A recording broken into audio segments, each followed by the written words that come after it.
Najprej še enkrat čestitke za izjemno vlogo Agate. Hvala lepa.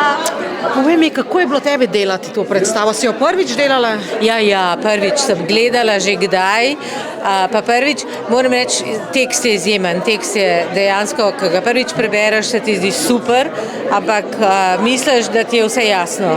Pa ga pa začneš delati, pa vidiš, da ti ni jasno nič, da ni. In potem se samo odpirajo in odpirajo stvari in ne veš, kako bi, tako da je ogromno teh dilem, ampak je dejansko bogat, tako da je kompleksen, tako da v bistvu vse te dileme ti prinesajo na nek način globine in veselje, no, na ene. Ja, tako da, dober. Zdaj, v tej predstavi pride nek tujec in 3 ženskam zmeša glavo.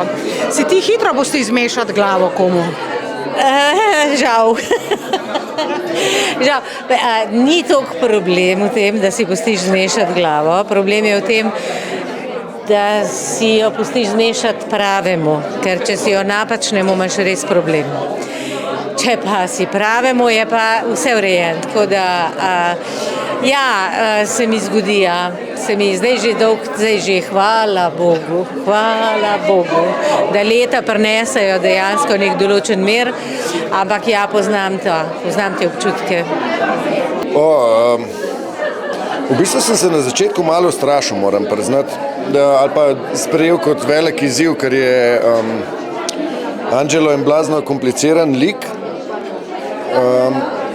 ki ima zdaj v današnjem času mogoče malo drugačne asociacije imamo na take vrste lik, kot smo imeli včasih. No. Se mi zdi, da včasih je bil vojni begunec, zdaj je pa samo begunec.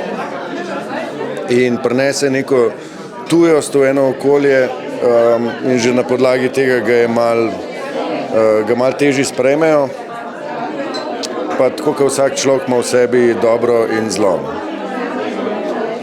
Zdaj tu v predstavi osvojiš kar 3 ženske. Si tako uspešen tudi v zasebnem življenju? Niti slučajno in tako bi rad pohvalil vse svoje 3 soigralke, ker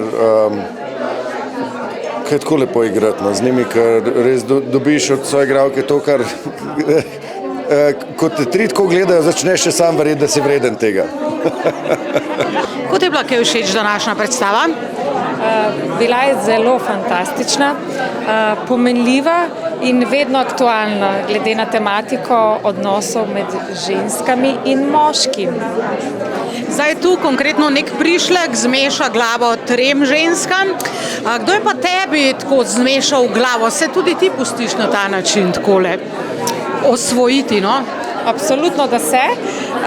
Tako zelo mi jo ni še nihče, pa upam, da mi jo bo.